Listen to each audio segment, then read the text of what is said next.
Hi, I'm Erik.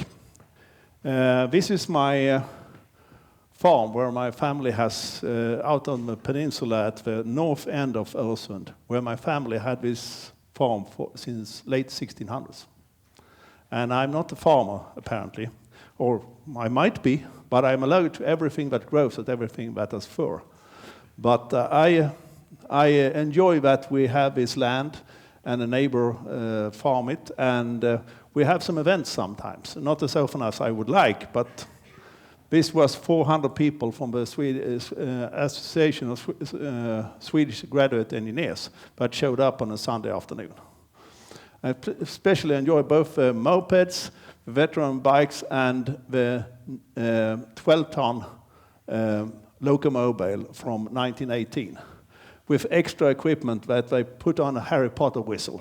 So when they arrived driving there, it was like the Harry Potter movies that my kids grew up with. It was incredible. Anyhow, so this thing about the joy of engineering is instead of corporate bullshit, and I stumbled up on it because those Association of Graduate Engineers, I think, well, they wanted me to do meetups that, like we have done in the past in different settings. But they asked me to baptize it to something with engineers. But they only paid for the coffee, not for the name, so I kept the name after doing a lot of things for free. But I'm here to talk about something that seemed like a good idea when I submitted the proposal. Is that familiar to any other speaker? Yeah. I will do my best, but it's like you might enjoy this, but someone that I try to take lessons for in being a better presenter and not just a shaky nerd. He was a teacher in theatrical things and stand-up comedy. He said, you have a very long way to all your punchlines, but you arrive there eventually. So what I usually talk about is different ways to go from idea to production. But this is not the topic, because I respect this is about things that are in the space of kernel development or something. But I hope you will follow my thoughts in how you can arrive in stuff that is kernel related or really about understanding, understanding what makes the clock tick. And that's essential for anyone working as a developer, engineer, whatever label you put on yourself, to make it work. There was some fancy design consultant in Copenhagen that said to me once, Mr. Lund, you're so outcome-driven. We mostly sell workshops. And that's... So another thing, it's this... Anything that I do is not about luring people into no-pay jobs and being a plaything for financial people. It's not about startups. It's about doing stuff.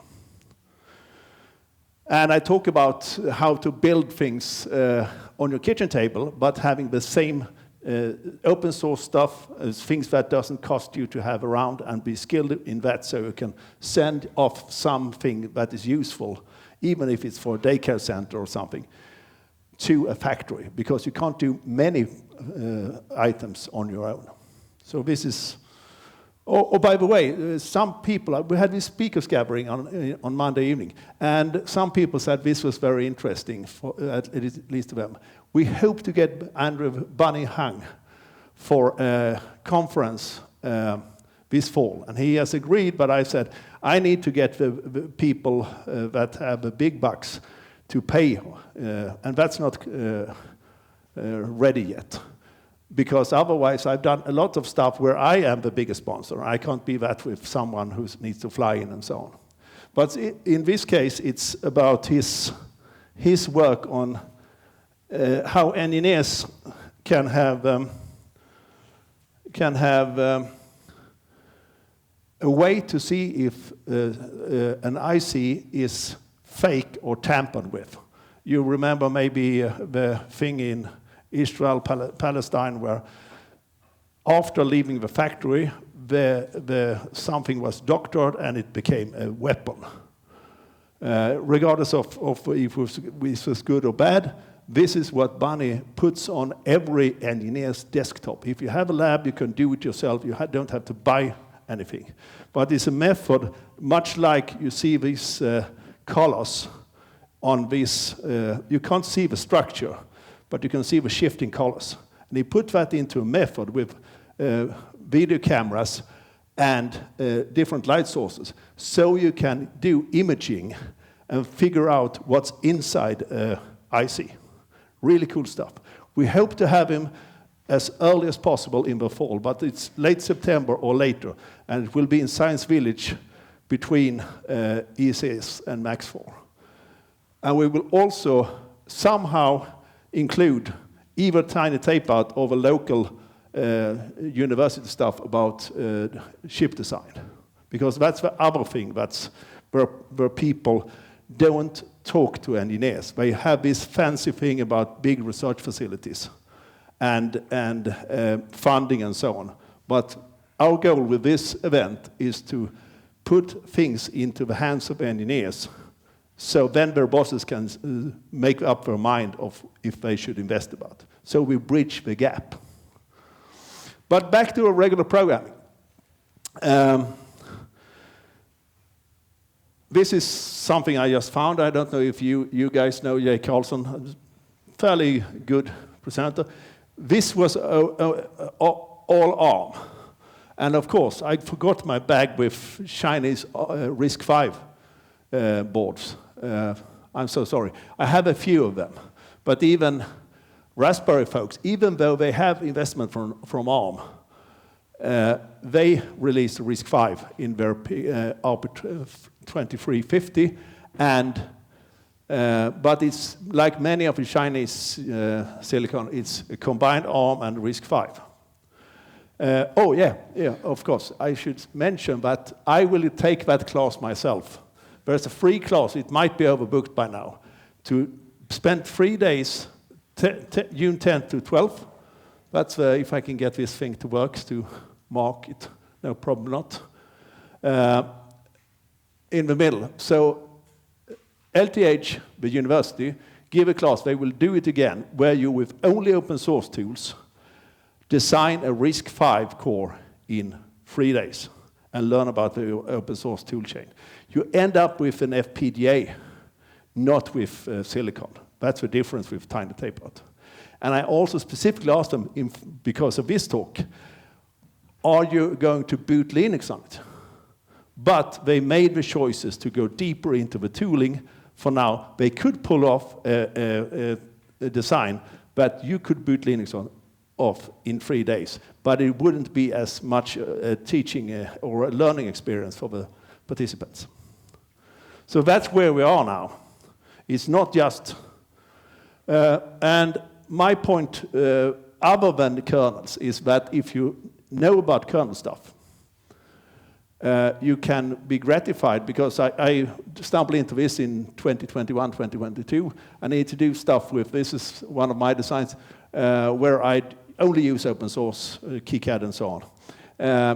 But we need to put in Nordic Semiconductor. It was not Linux, but it was something else, where I was gratified because other designers had not worked with Linux and specifically device tree and kconfig and concepts like that.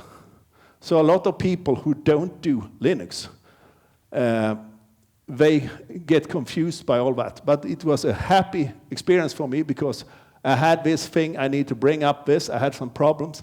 I had fucked up with IOs and so on, but because of device tree, I could use the development kit and verify my code, and then I could find the problem and bring it up for the demo. Now I'm going to venture into the next one for some projects where they have, this is the non-Chinese IP version, which is also half price. But that is application and LTE and NB-IoT in one package. I don't know if Nordic long-term will be successful with it. There has been doubt about it because of the other big players. But they now have, much like Axis, because of having less ties in the world market, they have a better position now. And preparing for this talk, regardless of the hat down there, I was thinking about, since I was so much stressed out by where is the organizers, Hans and so on, they were really keen on, this is for kernel developers, do content with that. And I was fearing the Q&A, really. But I thought of an experience I had a few years back. This is not a real picture. This is one of these where we spend your money on AI. This was a young girl at Lake Como, and my wife was standing next to me, so it wasn't like that. But this was a young student, and I really, like we guys do, want to impress this young and beautiful girl and talk about my 25, and she read me so well. So she started to talk about, oh, there was this guy that's been working in the business since the 90s, and me and my team, we didn't understand what he could possibly teach us because it was so over the hill. And then she smiled so beautifully. But I will still go to my rocking chair and tell you stories about pre-Linux things that taught me valuable lessons, if that's okay. I can skip all that. I see someone, and I think I have a friend in Linux as well, because, yeah, because we are both in some retro computer groups together, and so on. So there are some stuff here that might be dicey. I will try to not break any NDAs or official secrets acts, but we will go into some stuff that's interesting. And it might contain traces of stuff that happened before you were born, basically. Anyone but Linus that knows about ABC and Diab and all of that, and what they did, that's great.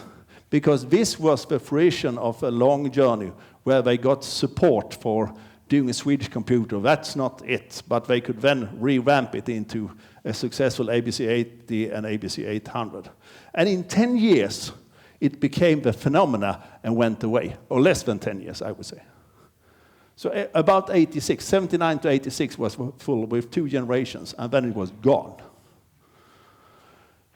We did something, not to exploit this situation, but the cool guys at when they were king of the hill, they had this advertising. We race and overtake IBM. And then we did this. We found the guy that drew this stuff and said, now IBM has done over ABC. But we wanted to do home computers. So we reverse engineered all of the stuff in an ABC computer to be able to take the floppy disk from ABC to PC and back. So we spent ridiculous amounts of time on reverse engineering everything so we could do things that maybe 3 people, because we were nerds. We didn't understand what was important. So we did obscure conversion stuff that no one used, but we were so happy. And a few years earlier, 5 years earlier basically, I had spent 20,000 Swedish, about 1/3 of, not what I was a good guy, a good little boy and saved off what I made harvesting potatoes at the farm. It was mostly old grannies and so on that's put into my bank. But about 1/3 of my savings, the day I turned 18, I put on one single floppy disk. I didn't find, I'm so sorry for the historian in the room, I didn't find I think I have the original disk. But I was able, because of old version, to pirate copy it in the day. But it was assembler, which was a reference in the whole system. So I had something that was official. So I had something to work against. So quickly, I made a lot of self-hosted tools with smart disassemblers, but also all the tools that I later learned that Diab had on Big Iron. They haven't ever hosted it on the ABC, but we made it. And later I learned that Microsoft would do the same thing. They were running everything on Xenix. That's why their compilers that we could buy as third-party developers was crap compared. Because we had 640K, they had Unix. Xenix was a Unix license from AT&T, Bell Labs. But we were able to make that and so on. Or the other thing, I have the books with me. This was my first Unix book. This was my first C book.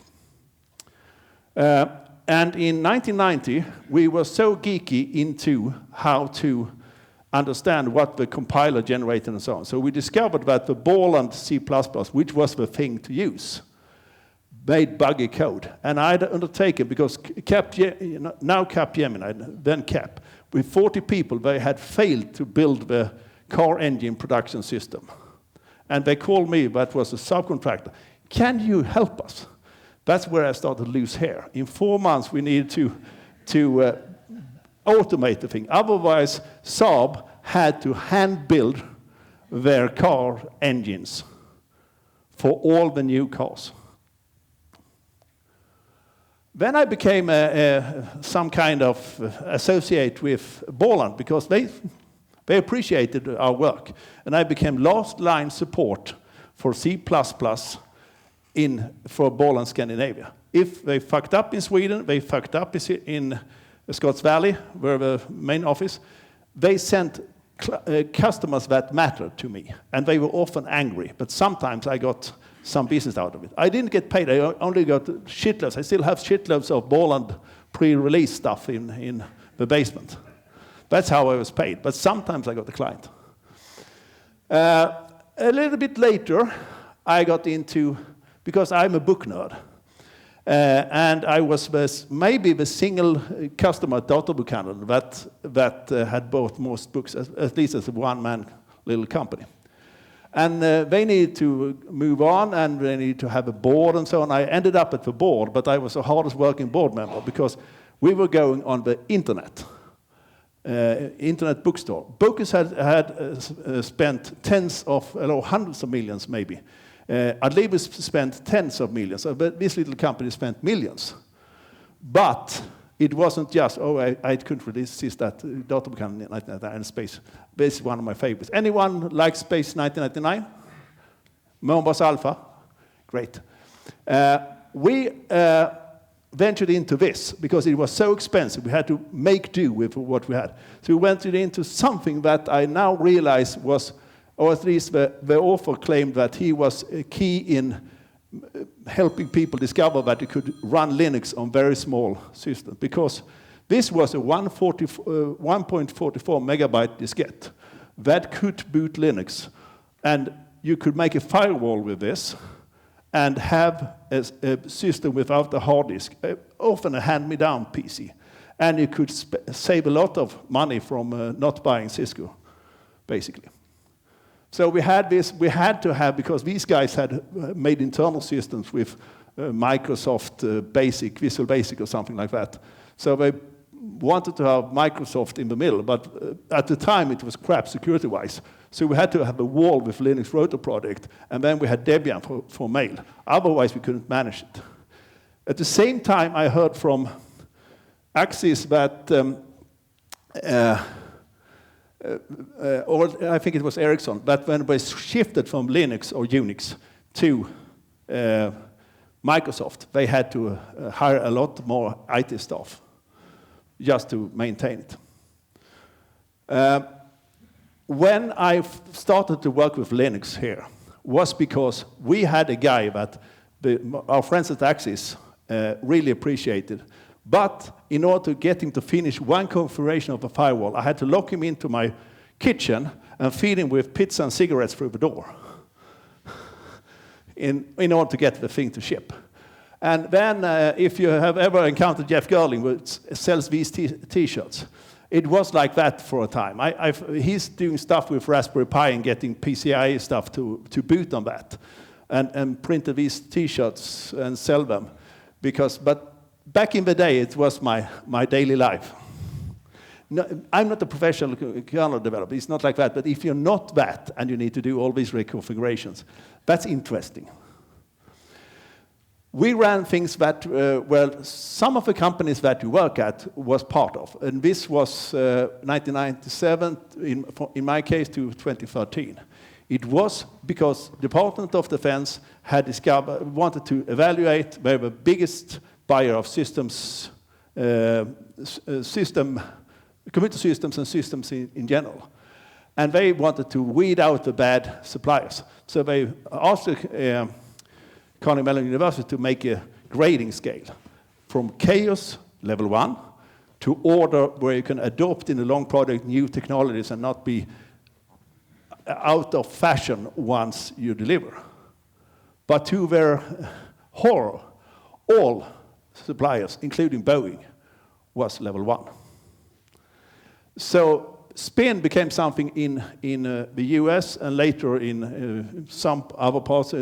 India was big, but Sweden started with this. And someone called it, well, it might be disrespectful to people with real problems, but it's like Alcoholic Anonymous, but for systems development. And we learned a lot from that. And then later, Ericsson wanted to attract things, and that went where we started to do extreme programming, not because we wanted to have a gig. We wanted to attract talent with things that make sense, tire-kicking stuff. But that's another story. This is something that I worked a lot with on my own time, but it had some serious background, because this is what I did my military service on. And it was full military and full technical. So we were responsible for making certain parts of the invasion defense systems work. And they had no way of debugging and checking the communication links. So I proposed that we should have something that any technician could use with a soldering iron, could make a cable and use a regular PC to debug the multi-billion thing with huge stuff, and cannons and robots and so on, and targeting systems. Another day I can tell you about the targeting system, because it's really interesting that when they didn't have shitloads of hardware and capability, they made hard real-time in very interesting ways in 1970s. And it usually was one person per firmware, not a team. And that made things much simpler. When companies that now is Saab, but then was Philips, worked on software in that era, they were quite successful. Then they screwed up royally when they tried to grow the teams. It's not like they're stupid. It's a different proposition to run an organization like that. And of course, I was involved in the procurement thing. And of course, I have anyone seen this movie? I recommend it. It's Kelsey Grammer and so on. It's about all the shenanigans about procurement of defense stuff. And it's basically crap that they want to have shitloads of money for. And that was so I worked for some people in the military that wanted things to work. But the procurement agency, FMB, and so on, was much like the humoristic style of this comedy, because they were into doing big systems. That's what we can't afford to do today. That's what the terrible war in Ukraine has showed us. We can't say we want to improve anything, civilian or military. We have to be able to patch up what we have and use modern technology to improve it. So in 2005, in May, about this time, my father had just died. It was my last parent. I had these guys making me real angry more than once, and they stopped funding for a lot of things. Then the military guys at the Swedish defense headquarters said, if you can, by the end of a month, have a system working in Windows instead of in DOS with high interrupt frequency, so that you can log on disk, because the old systems I made couldn't log on disk. We need to prove that Saab and Ericsson hasn't, who's to blame, because if we can't show it in these systems, where they had shitloads of containers of servers, but they missed the target, and they couldn't prove anything because they couldn't debug the communication links, right? So I couldn't make, either in Linux or in NT, because I've been studying NT drivers and been one of these cool guys with NT Insider arriving in my mailbox from this kernel third party. But I knew there was no way to do this.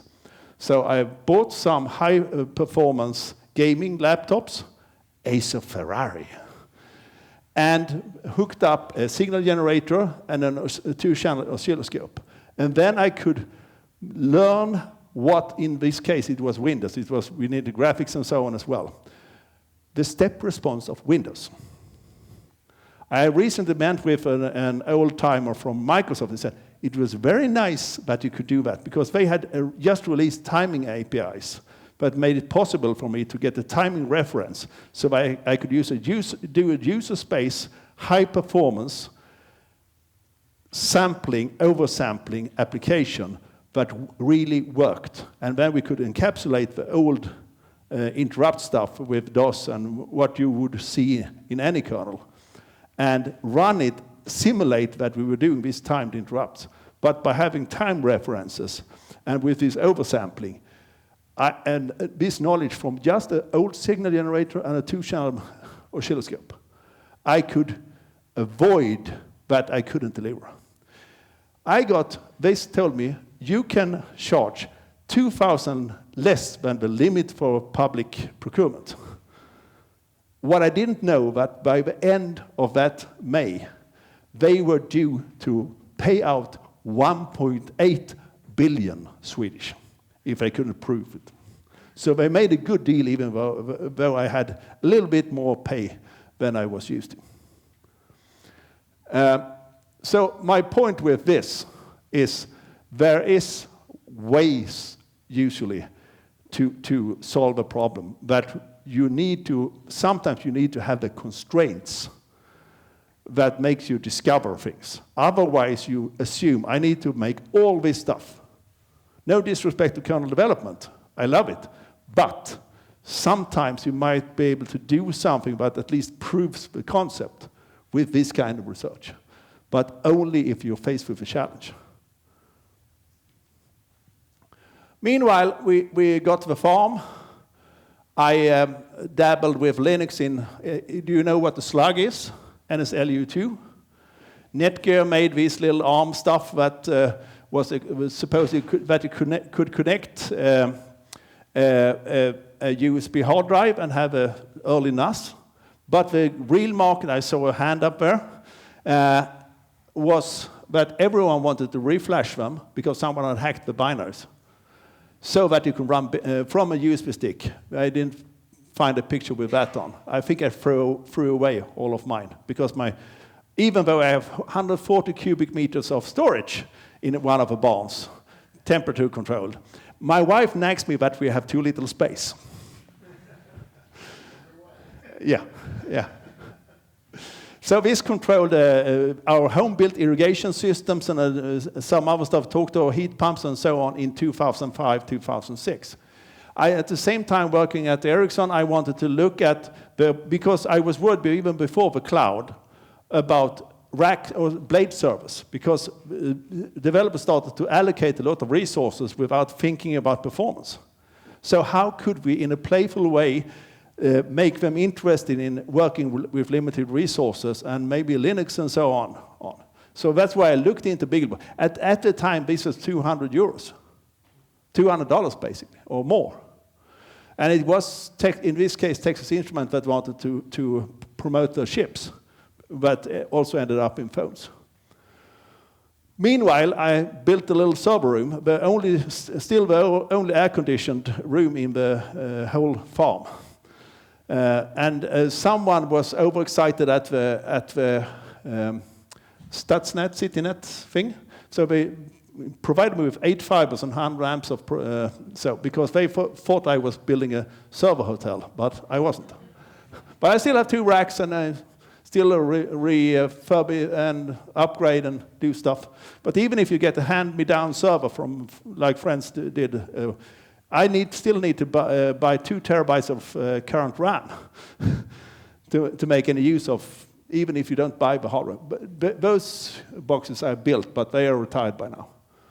And I got my own IP class, so this is nothing that I have to pay KTH for it. But it seemed like a good idea at the time, but the freedom of IP is not as you think in the CityNet. About the same time, someone made a pitch to a lot of Cambridge people about the worries of, does anyone know why Raspberry Pi came about? You have one. What's your take on it? I think they wanted a little computer that youngsters could learn about programming on. That's right.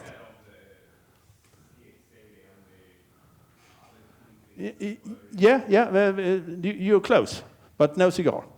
So Eben had been getting his PhD. When he, he's 10 years younger than me at least, but when my generation, his generation, entered to university or applied for university, we had fallen into a computer. It could be a BBC Micro, ZX80, or something like that. The ABC computers in Sweden, you started with a programming prompt. Then we got all these stuff with rounded corners and closed ecosystems. And a lot of young people did never discover programming because they couldn't go into a computer store, say 10, print something nasty, and then 20 go to 10 and run. And then learn how to, some things about system in order to block out the store staff, and so on and so on. Because many people, including Eben Upton, started that way. He wanted to do something like ZX, not Linux. He breadboarded this thing that is much like the ZX80. It generated video with a CPU. That became so interesting for Broadcom, so they hired him, and he became a chip designer and made the GPU that still is in the all Raspberry Pis, because that's a Broadcom, not Marvel. They have their own, and that was a big part of it was Eben's work. You can say but there was in the early days with these things. The first Raspberry Pis, the actual first Raspberry Pis, was so the idea for that. Oh yeah, I lost that thing. So in Cambridge, when you enter their classes, in all these years, 4 or 5 years, I don't remember. I remember that they only have 8 weeks in the lab. So if you're not, and they're supposed to be a good system designer or a good ASIC designer. After those 8 weeks. If you have only 8 weeks in 4 or 5 years of hands-on experience, you're crap when you get your exam. So having young people discovering tech by providing with a $25, $35 computer was a key strategy. That's why about 1,000 companies in the ecosystem of Cambridge was interested, and some of them stepped forward, not only Broadcom. But the first one was crap from leftovers from the silicon at work. So this first SoC ended up in some not so successful Nokia stuff, Nokia tablet, I think, or something else. But the latest one, they make their own silicon. But they didn't make an SoC. They made the silicon they needed to be independent of whatever SoC they would like to put into it. So as long as in the Pi 5, they have 4 PCI lanes, PCI Express lanes into it, they can choose any SoC. And of course, you have to mention Sophie Wilson and all of that, because Eben worked with her at some part of ARM. Probably I shouldn't botch it by claiming something, but it was something related to ARM and element 14 in some strange way. Yeah. So when I was invited to speak in 2016 to Raspberry Pi, or a fruit company celebratory event, with 1 million sold Raspberry Pis, fantastic. But I insisted on talking about the potato harvester and how I fixed that and so on, instead of talking about education. And I met some researchers much later, this spring, where they talked not about Raspberry, but BBC Micro. Oh, see at the LEDs, and some teacher that don't know anything about the computers can teach. My point is that if you grow up with something where it makes a difference for the family by you fixing something technical, that's a big driver for technical aptitude. In my case, it was me looking at spare part catalogs and exploded views and could fix the potato harvester so we didn't lose 1 day of harvest in the insane market back in the 70s and 80s of summer potatoes, Swedish summer potatoes before midsummer. In the early in the season, you could get 100 kronor per kilo. In that, about 400 today. I showed Eben some stuff, and I'm happy to mention something that I felt bad for a little company, not a startup, but I involved that company as I foolishly stepped into it myself. Into a startup, but it was almost ate both of us alive. So I showed him some stuff, and he said, very nice, but we have a component that only costs 30 euro cents. But I can take a courtesy meeting with them. 6 months later, I get a big thank you note, and ever since, all Raspberry Pis has a Swedish antenna on board, but don't cost anything more than a license, which is minor. They got, a few years ago, they got bought up by an American company from Texas, and now Raspberry still has, that's a sad ending that I don't appreciate. Raspberry will still have access to the antenna, but they're buried because they still sell these 30 euro cent components. And now they have their name on the boards instead of that Swedish company. So I'm a bit sad about that. But the guy that started the company could retire at 52. So that's good. But the rest of the staff is gone. Some of the things we did with Raspberry, I've done many projects, not for fun, but professionally. One of them was to simulate a GPS system in that box. And we demoed it in a stupid place. We used Hack RF, but we were under the final approach of Kastrup when we demoed this at the Havra meetup. So we had to work with a little RTL, SDR, and so on, and a lot of different stuff, but not very expensive. So this guy here, he used to work at Sony Ericsson, and he was shocked. He said, what did you pay for that stuff? Rode Schwartz charged his company 100,000 US for the same thing. Well, I think 1,000, but not work. Raspberry Pi, SDRs, all of that stuff. Only open source, all of it. I still am interested in why electrical vehicle chargers, you know, the thing you hook up your EV to. In the first generation, when they wanted network connectivity or internet connectivity, they used Raspberry Pi. But it was consumer Raspberry Pis, the stuff there, not the industrial module. Why was that? It was to bypass design consultants. Because there is an economy. Some of you might work for Dr. Evil, so this $1 million doesn't apply to you, but maybe to the salespersons you work for. What happens with digitalization, Linux or not, is that a lot of industries walk into this. And when they make devices, if they have design consultants involved, it often gets overcharged, or they try to make a unique and optimized solution for each customer, no standardization, whatever they can get away with. make your own ASICs, split the atom, whatever, because their only income is billable hours usually. We had this thing in the pandemic where at elderly cares, they bought every old person at the elderly home a tablet, but they couldn't use it because they weren't used to the icons. So this guy who used to work at Sony Ericsson, he worked at the municipality at the time, he got $5,000 for a design consultant, for a Teams meeting or Zoom meeting with a design consultant at Silicon Valley. And they came up with something that you can buy at Shell & Company in Sweden or whatever, with RFID tags. And you could have cards that was your, for especially demented people, your child, news.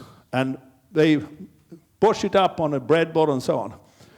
And then they asked the design consultant, what's the next step? It was about 100 tablets they needed to equip with this solution. $1 million. And that's where I have a $1 million quote from, because they actually said $1 million, regardless of it was 100 tablets. So it's a true story. I talked this guy into learning KiCad. He could code a bit. And he made it or a PCB with the municipality's logo on. And I think it was very nice. But the problem was that then he hoped that some company, not my company, but other company, would take over and make it into a product. What I talk about a lot is how just fucking produce it. Don't do startups. Don't do all of this nonsense for global domination and unicorns and all that. There's a lot of stuff that can be produced with standard things, with Linux computers, with all of that, that also is in the interest of people who have factories. Because if you have a factory in Sweden, you fear design consultants. They try to avoid them. That's why they put in standard Raspberry Pis, because they didn't want to have any need for design resources or a PCB and so on. Because whenever a design consultant is involved, it usually offsets the cost by sending the production to low-cost countries. And this is one of my pet peeves, that the public innovation and startup system is mostly a cat-in-the-box factory, a branded Schrödinger, basically. So again, build a few in the kitchen, use the same, use design methods and open source stuff, so you can send it off to production. Then you can make a difference with startups, without any startups or anything. And no startups. And usually I talk about PCBs, if it's of any interest. That this is the Saturn V guidances that took the boosters that put Apollo on the moon. But they couldn't have a 2-ton device times 4 in this system. They had one, which was the nuclear booster thing. This was chassis built. This is the AGC, the Apollo guidance computer. Most of the weight is metal. But this, with early PCB technology, printed circuit boards, they could shrink the same function as this into 32 kilos. You should have told Northvolt people this. Northvolt is another thing, because it was just the put shitloads of money, then you don't need to have knowledge or having learning things. I talk a lot about how it's important for us to learn a lot. You need to have digestion time for knowledge, both as individuals and as an organization. The things that you have leisurely looked at a few years ago is what you can do like this when you need it. It's not like you put into a product to learn all what you need or buy all what you need. That's the real problem with Northvolt and other ventures. Oh, yeah. This is Margaret Hamilton. And when I showed this slide in 2018, they said to me, well, she is in Ixen next week, so I had to buy a ticket for being there. I could only be there a few hours. But I got a selfie with Margaret Hamilton. And I also got my book, Mythical Man-Month, signed by Fred Brooks. That was a great day. When we talk about all these little devices, what I thought of when I made my proposal was Things like, have you worked with the Lantronix stuff? They started with an x80. Oh, do you have the? Yeah. With the Linux one or the previous one? Yep. So the Export Pro and later, they put in a Linux and an ARM 32-bit. They actually used micro Linux without an MMU in the first ones. Before that, they had some kind of x86 Atom or whatever, and they had their own RTOS in it. But this was something that I thought of, and I encountered. But you could actually do things with it with Billroot and so, or early versions of that. But what I really thought of was the pregnancy test. Pregnancy test and COVID test is basically the same technology. I will come back to that because I have a friend of, or a rather a former co-worker of my wife, who a talented young woman. She worked on the technology behind this. But we have, my question was Linux pregnancy test. If you see that these markers here, they tell you without any displays if you're pregnant or not. Or the same, exactly the same thing is most of a at your home COVID test. But I considered bringing some of these tests with me and hand them out. But both the COVID test and pregnancy test, you might have thought of what they've been through before I shared them. So I stopped there. But this is someone running Doom on one of these things.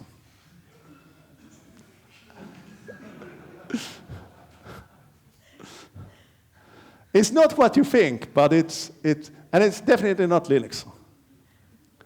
So that's where we need to look a little bit closer.